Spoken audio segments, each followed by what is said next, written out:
Hai, makasih buat pertanyaan kalian di tab community minggu lalu dan makasih juga buat 50.000 subscribers yang kayaknya sekarang udah lebih dari itu.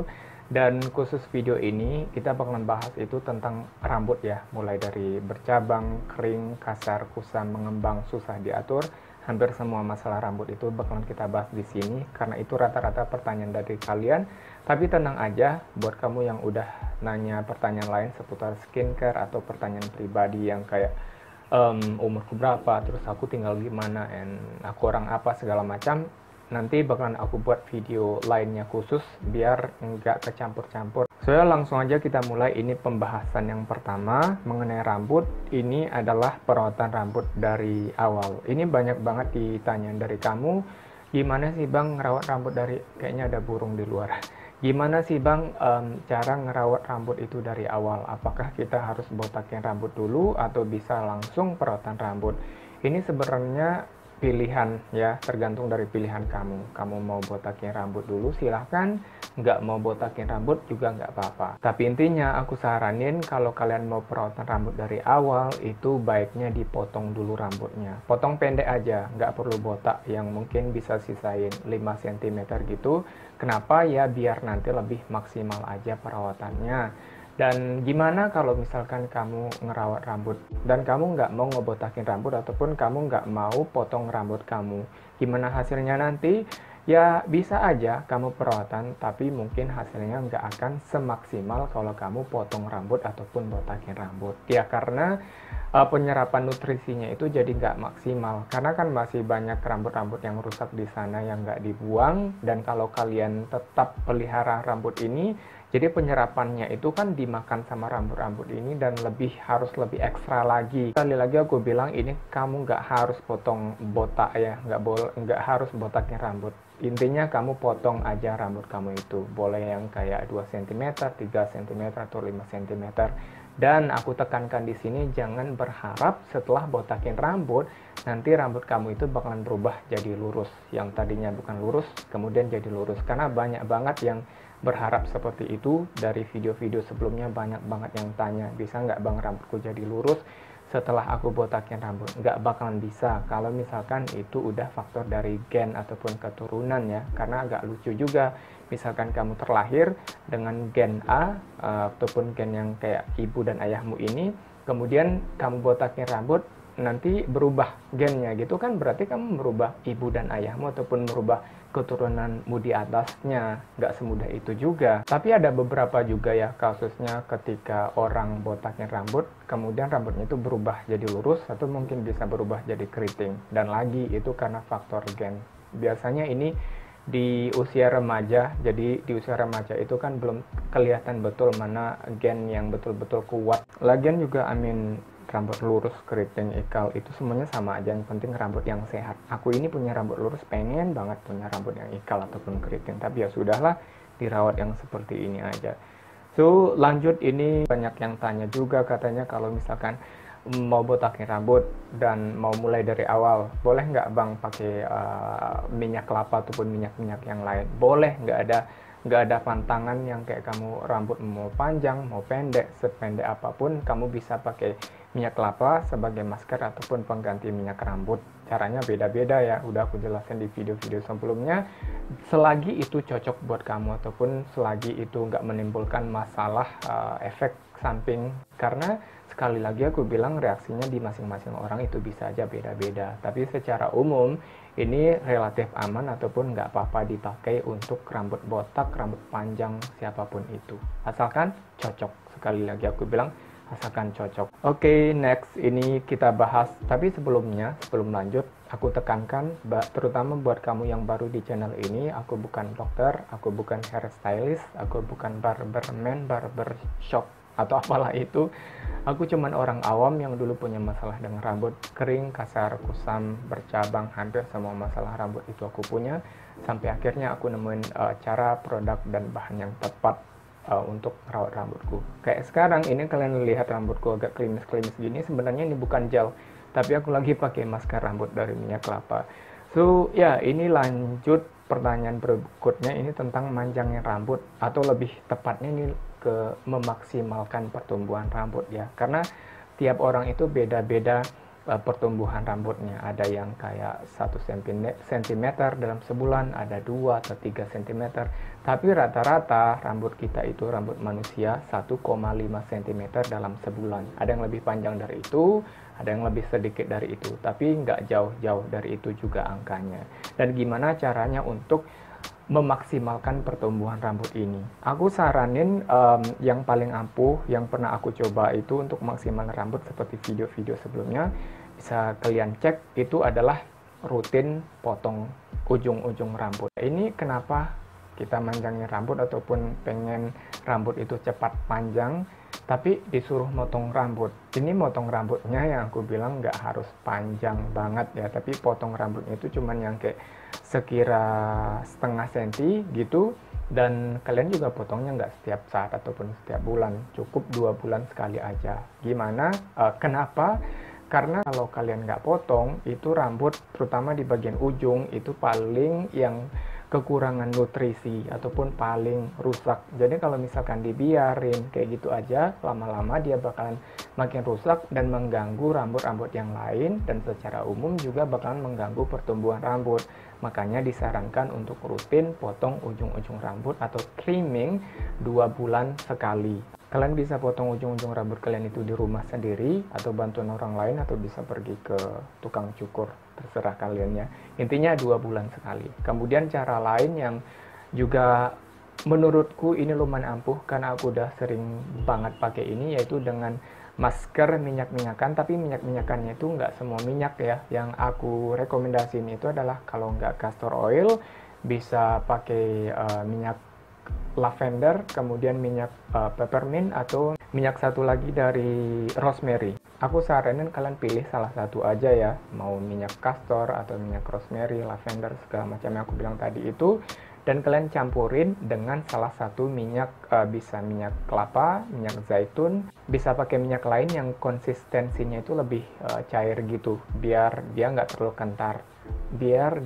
terlalu kental. Jadi aku saranin salah satunya dari minyak kelapa atau minyak zaitun atau minyak-minyak sejenisnya, atau bisa pakai lidah buaya juga, dicampur dengan salah satu dari minyak antara lavender, peppermint atau rosemary. Itu kalian pakai sebagai masker rutin 2-3 kali dalam seminggu, dan ini terbukti di rambutku bisa memaksimalkan pertumbuhan rambut. Oh, dan juga nih satu, pakai minyak kemiri juga bisa, tapi kalau minyak kemiri biasanya aku pakai itu aja, nggak dicampurin sama yang lain. Dan yang paling terpenting adalah kalian harus stop semua kebiasaan-kebiasaan yang merusak rambut, karena kalau tetap kalian lakuin ya sama aja bohong gitu ya. Dan ini pertanyaan yang paling banyak kalian tanyain, gimana cara agar rambut nggak kering, gimana cara ngelemasin rambut, gimana cara biar rambut kita itu mudah jatuh, mudah diatur, pokoknya enak dilihat lah, begitu ya. Ini sebenarnya udah banyak banget aku buat videonya sebelum-sebelumnya itu. Kalau kalian udah tonton videoku dari dulu mungkin udah bosan ya, aku selalu ngebahas tentang cara ngelemasin rambut, cara biar rambut gitu nggak berdiri-berdiri, biar dia jatuh, itu udah banyak banget videonya. Tapi secara umum aku saranin kalian adalah yang pertama, stop kebiasaan yang membuat rambut kalian itu kering. Salah satunya yang kayak seperti berjemur gitu, yang maksudku yang kayak terlalu sering kena sinar matahari atau panas-panas yang lain kayak hair dryer. Kemudian pakai sampo ataupun conditioner yang cocok untuk kalian. Aku saranin yang khusus untuk melembabkan. Jangan pakai sembarang sampo, atau apalagi kalian pakai sampo yang anti ketombe, itu bisa buat rambut kalian makin kering. Jadi stop, ataupun please jangan gunain sampo anti ketombe kalau kalian nggak mau rambut kalian itu kering. Dan aku juga nyaranin kalian untuk keramasnya itu, frekuensi keramas sesuai dengan kebutuhan rambut ataupun kulit kepala kalian. Karena aku lihat sebelumnya pas aku bilang jangan keramas setiap hari, kemudian kalian semuanya nggak keramas setiap hari. Padahal maksudku itu jangan keramas setiap hari bagi yang rambutnya itu yang kayak terlalu kering. Dan aku ganti jadi sesuaikan frekuensi keramas dengan kondisi rambut ataupun kulit kepala kalian, karena masing-masing orang itu beda-beda. Kalau aku sendiri itu 2-3 kali dalam seminggu untuk keramas. Bisa kadang-kadang lebih dari itu tergantung dari aktivitas fisik juga. Kemudian yang paling penting adalah rutin maskeran. Maskeran di sini aku saranin pakai minyak-minyakan. Kenapa lebih ke minyak-minyakan, nggak maskeran yang lain? Karena ya rambut kalian itu kering. Kenapa? Karena dia kekurangan kelembapan ataupun kekurangan minyak yang membuat rambut kalian itu lembab, yang sebenarnya diproduksi secara alami di rambut kita, cuman karena beberapa hal ataupun faktor jadinya itu kurang mencukupi untuk melembabkan rambut kita. Makanya diperlukan minyak-minyak bantuan dari luar. Aku saranin bisa pakai minyak zaitun, bisa pakai minyak argan, minyak kelapa, bisa pakai minyak alpukat juga.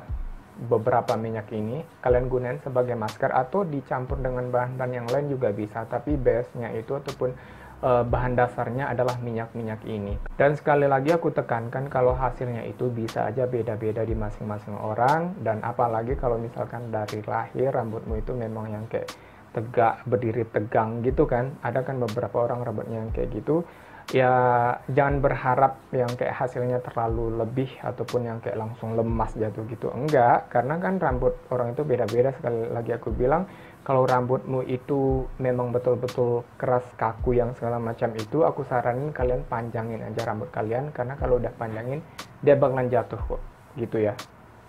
Kemudian lanjut, ini pertanyaan berikutnya, cara ngelurusin rambut. Wow, ini nggak tahu ya aku kenapa banyak banget orang yang pengen banget punya rambut yang lurus dari dulu, padahal aku udah bilangin nggak ada satupun cara ngelurusin rambut, apalagi yang kayak secara permanen. Kalau permanen yang kalian maksud itu selamanya ya, kalau permanen yang kayak 3 bulan 4 bulan itu ada, tapi itu ngerusak rambut. Cara untuk mengubah rambut yang bukan lurus menjadi lurus ya kalian harus pergi ke salon. Kalian bisa rebonding, smoothing, atau yang paling aman bisa keratin treatment. Aku bilang yang paling aman ya, bukan betul-betul aman. Dan semuanya itu ya ngerusak rambut, karena apapun itu tekniknya, kalau ngerubah rambut yang tadinya dari lurus menjadi keriting atau keriting menjadi lurus dalam sekejap ataupun instan, itu bakalan ngerusak rambut dan hasilnya juga nggak bakalan permanen. Kenapa ya? Karena itu melawan takdir. Takdir kamu udah rambut keriting ya selamanya bakalan punya rambut keriting, berapapun kali kamu rebonding ataupun smoothing rambut, kalau memang faktornya udah faktor gen. So berikutnya ini mengenai cara penggunaan minyak kelapa. Kayaknya masih banyak ya dari kalian yang bingung, padahal udah banyak banget videoku tentang minyak kelapa. So intinya aku jelasin lagi di sini, kalian bisa pakai minyak kelapa itu sebagai masker 2-3 kali dalam seminggu, bisa 2 atau 3 kali gitu ya maksimalnya. Dan untuk menggunakan masker itu kalian gunain di rambut kalian yang kering, jadi kalian tetesin minyak kelapa itu beberapa tetes ke tangan kalian dulu, kemudian baru kalian aplikasiin ke rambut dan juga kena kulit kepala. Seberapa banyak? Ini secukupnya aja, intinya biar rambut kalian itu teraplikasiin semuanya itu pun basah dan juga kulit kepala kalian. Dan setelah itu kalian pijat-pijat. Ini biar menstimulus aliran darah di kulit kepala kalian. Kemudian kalian bisa diamin 30-60 menit. Dan setelah itu kalian bisa bilas pakai air dulu biar minyak-minyaknya itu berkurang sedikit. Setelah itu baru lanjutin pakai shampoo. Nah, sampo-nya itu bisa kalian pakai sampo yang sedikit banget atau bisa pakai sampo yang normal ukurannya. Aku bilang ya, kalau kalian rasa rambut kalian itu masih butuh tambahan conditioner yang bilas ya, aku bilang kalian bisa tambahin conditioner. Tapi kalau dengan minyak kelapa aja cukup melembabkan ataupun melembutkan dan melemaskan rambut kalian, ya kalian nggak perlu lagi conditioner. Dan selain itu kalian juga bisa campurin minyak kelapa ini dengan bahan-bahan lain yang kayak bisa pakai alpukat, bisa pakai pisang, bisa pakai yang lain, kalian gunakan sebagai masker juga ya. Atau bisa kalian tambahin ke conditioner kalian. Kalau mau ditambahin ke conditioner, itu aku saranin beberapa tetes aja, karena conditioner itu sendiri kan udah melembabkan rambut, biar nggak kebanyakan terlalu lembab nanti makanya beberapa tetes aja. Atau juga kalian bisa tambahin beberapa tetes minyak kelapa itu ke bilasan terakhir rambut pas kalian keramas gitu ya, pas kalian sampoan, kemudian air bilasan terakhirnya itu kalian kasih beberapa tetes minyak kelapa. Dan cara yang kedua yang bisa kalian lakuin untuk gunain minyak kelapa ini adalah sebagai pengganti minyak rambut sehari-hari. Caranya ya kalian ambil minyak kelapanya itu beberapa tetes, tuangin ke telapak tangan, kemudian aplikasiin ke rambut, fokusnya dari sini ke ujung, jangan kena kulit kepala ya, karena kalau kena kulit kepala nanti takutnya malah gatal atau yang kayak lebih membuat kotoran build up gitu loh. Jadi aku saranin dari sini ke ujung, terutama di ujung-ujung rambut, karena itu yang paling kering. Juga aku nggak bakalan bisa ngejelasin sedetail-detailnya karena bakalan panjang banget. Intinya aku udah yang kayak jelasin ke kalian rumus-rumusnya ataupun alasannya kenapa aku kayak gini, kenapa aku kayak gitu, ataupun cara ini, cara itu, pakai ini, pakai itu. Jadi kalian aplikasiin ataupun sesuaiin aja dengan kebutuhan rambut kalian dan juga kondisi kulit kepala dan aktivitas fisik kalian. So ya, sekali lagi aku bilang, kalau ada hal yang baik di video ini kalian ambil, kalau ada hal yang buruk kalian buang aja jauh-jauh. Thanks for watching, see you in the next video, bye for now.